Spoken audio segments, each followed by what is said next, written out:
Well, hi there. My name is Perry, and welcome to the Literary Nitterary.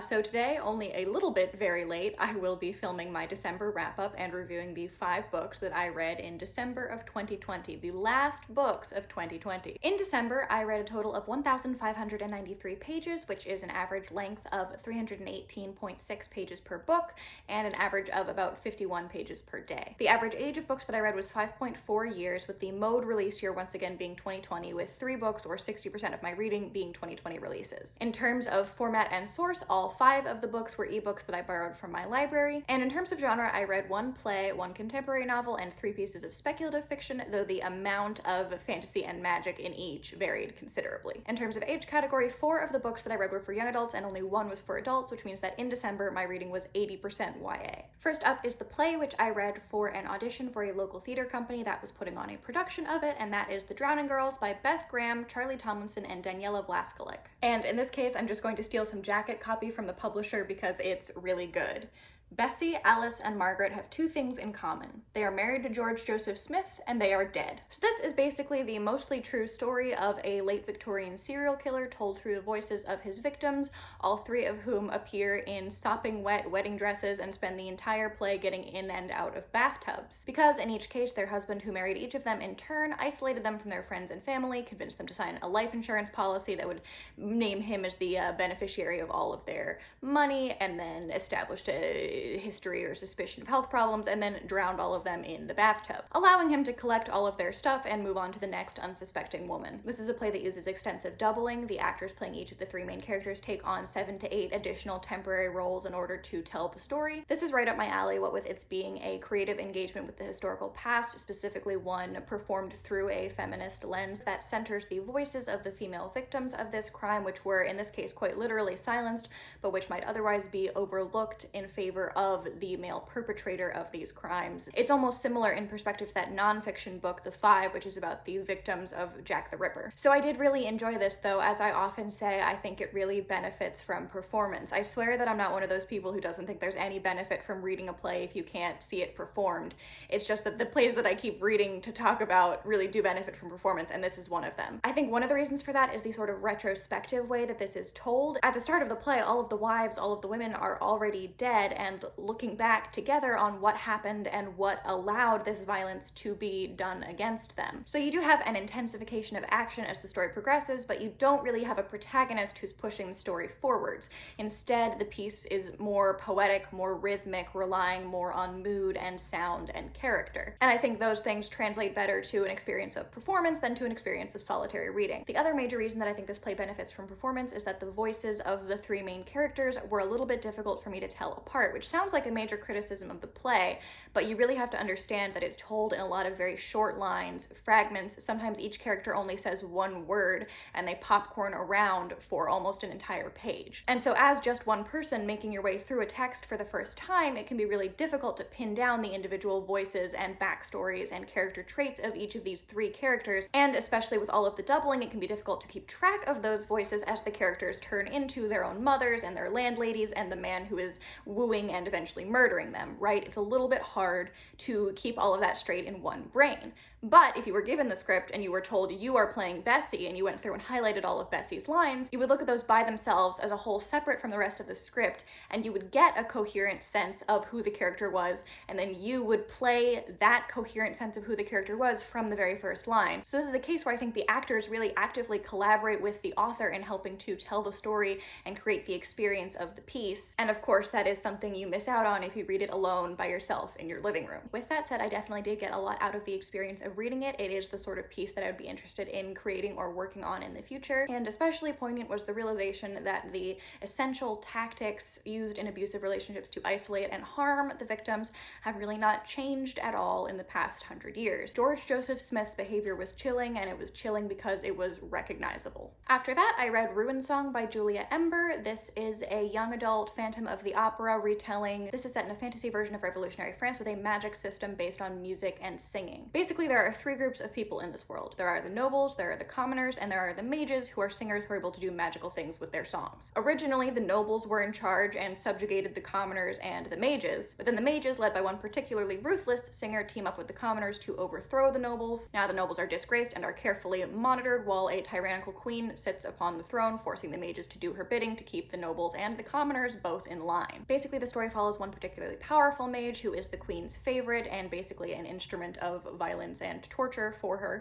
instrument, music puns, who reunites with her childhood friend who is herself a noblewoman after she and her father are captured on suspicion of rebel activity, and as in many YA fantasies, they have to sort of team up to overthrow a tyrant while falling in love. This has several strong points. I really appreciated that the setting is not medieval or medieval-ish and gave us something different to work with instead, and I also really enjoyed the description of the music-based magic system. I thought that was inventive and interesting, and also I think there are some good moments of romantic tension in the development of the main relationship. This is a female-female romance. Another world-building thing that I appreciated was the fact that there was sort of fantasy homophobia in some sections of the society and not in others, and I thought that was interesting and also made sense. It makes sense that the nobles, who are fundamentally concerned with passing down property, would be more rigid in terms of the ways that that can be done, whereas the mages, who function more on a meritocracy, wouldn't care so much about what you choose to do and who you choose to do it with. With that said, though, this definitely has some major plotting issues. I understand that this is a YA fantasy standalone, so with that comes some restrictions on length and complexity, but there were definitely times where it was way too easy to accomplish the next aim. Like, the main character would be like, oh, I wonder if there's a certain type of magic in the world. I wonder if it'll be in the first place that I look. And I also found the climax to be hugely anticlimactic and unsatisfying, which definitely kind of put a damper on my enjoyment of the book, because there just wasn't a satisfying payoff to what we were building towards. Also, if you tell me that something is a Phantom of the Opera retelling, and if your villain wears a mask the entire time, there better be some kind of a reason that she wears a mask, not just for like the aesthetic or to match the Phantom of the Opera. If there's nothing under the mask, no reason for her to be wearing the mask, no significance of the mask at all, like, that is another disappointing something with a lack of a payoff. Presumably you wear a mask to hide a secret, but when you have no secret, it becomes frustrating for the reader. After that, though, I read something that I liked much better, and that was Miss Meteor by Tehlor K. Mejia and McLemore. I feel like this broke up a really long streak, or maybe it just felt long,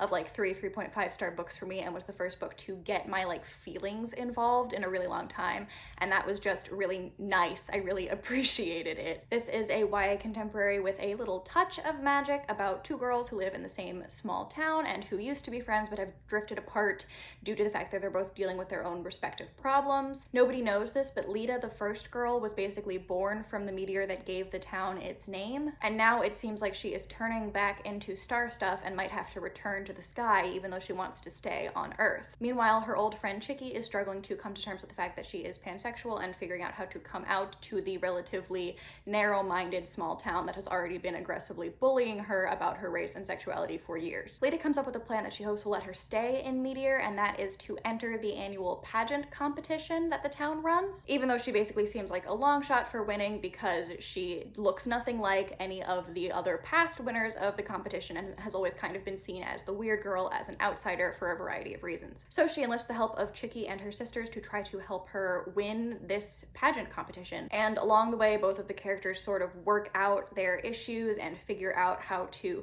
come back together and repair their friendship, and it's just really nice. I feel like books that center on a competition can kind of verge on predictability. There are really only one of two endings that you're expecting to see, and this book does end with one of those endings, but I enjoyed the journey so much that I really didn't care about the fact that there were only so many ways for the plot to go. The characters and the relationships and the mood were also delightful, that the plot itself was not as important. I also thought Chicky's journey in particular was really well done. I thought it was a really good exploration of what it means to come to terms with yourself as a person who is attracted to multiple genders, and how that can affect even things in your life that you might not expect it to affect, like falling for someone of a different gender to you. You might not necessarily expect that to be complicated, but it definitely can be. This book has Latinx, pansexual, and trans representation, and a beautiful depiction of friendship and what it feels like to be young, and it just made my heart happy. After that, I read The Love Curse of Melody McIntyre by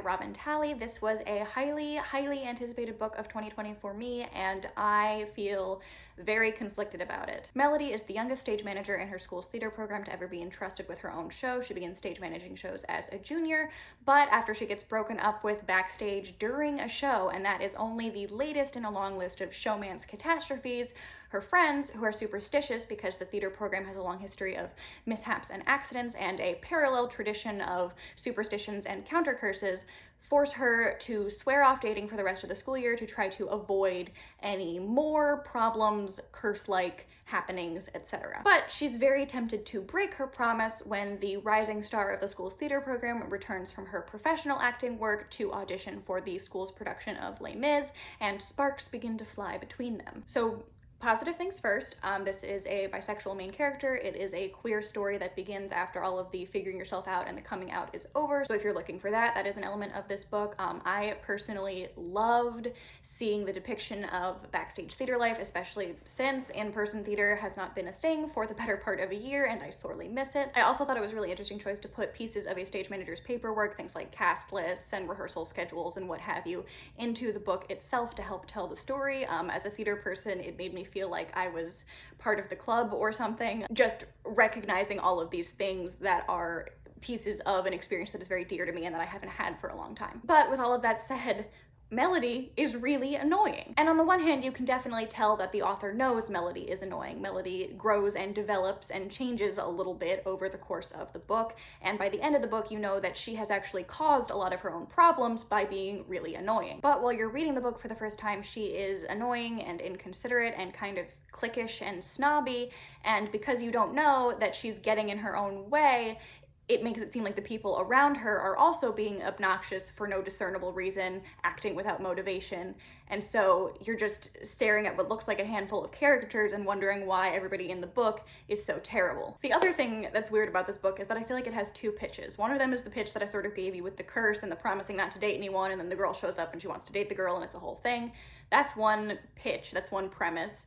And then the sort of punchier premise is Melody, a stage manager who hates actors, falls for an actor. And I had kind of forgotten about that second pitch, so as I was reading the book, I was like, why does Melody hate actors so much? I understand, especially in high school, a little bit of frustration on the part of the tech team about the actors, especially if the actors are not behaving professionally, as they are wont to not do in high school, and are creating more work or problems for people whose jobs they don't understand. I understand that that can be a thing. Melody is so judgmental and so dismissive of actors repeatedly, time and time again, even after she begins to fall for one and has several realizations about the fact that that actor that she's falling for cares about the success of the show as a whole and not just her own personal, like, self-aggrandizement. Like, again, I said that Melody is supposed to grow and change over the course of the book, but at the 85 and 90% marks, she's still making disparaging comments about actors as an entire group. I just didn't get it. It's just that that kind of cliquish behavior, I guess, doesn't seem like the example that a leader would want to set for the people who listen to and look up to them, including actors, and I didn't understand why it wasn't something that she grew out of or got over to a greater extent than she did. I also feel like this is maybe a little bit too long for the genre that it is and the plot that it has. There are some parts of it that just drag a teeny tiny bit, and so I think that it probably could or should have been tightened up. With all of that said, though, again, I really just enjoyed getting to be back in the theater again, even if only in my mind.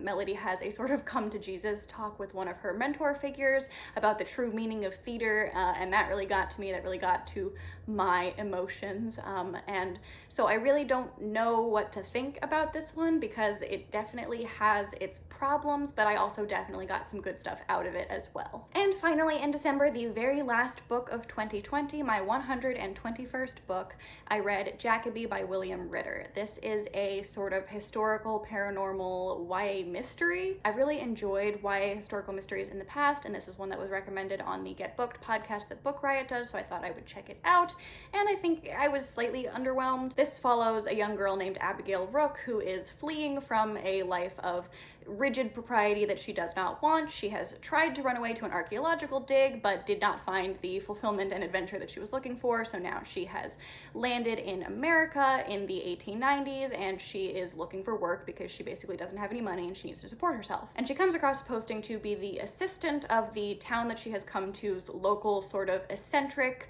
occultist detective, you know, one of those. And this is a man who sort of consults for the police, even though the police don't really want him because he is able to see supernatural figures and often blames crimes on things that the police don't want to believe in. Abigail demonstrates that she has a bit of a knack for picking up the more mundane details that her employer tends to overlook, and so they decide to continue working together and set off to solve a case of what seems to be a serial killer in their midst, and things sort of progress from there. This book takes place over an extremely short time frame. I think the entire thing is only 2 or 3 days, and as far as mystery goes, the plot, that really doesn't matter, that didn't affect it at all, but as far as the character and relationship development go, it did put a bit of a strain on things because it's difficult to be invested in or believe in the development of a relationship that is only 48 hours old. Even under extraordinary circumstances, there's only so much growing you can do in 2 days. There is also like the faintest hint of a romance like shoehorned in there, which I did not want or believe in the slightest. Totally unnecessary, and I think should have been left out. It might be developed further in the further books because this is a series, or it might not be, and I literally don't care. The mystery is fairly straightforward and the culprit is fairly obvious. It is a YA mystery, so I'm not going to hold those things against it, and I don't necessarily need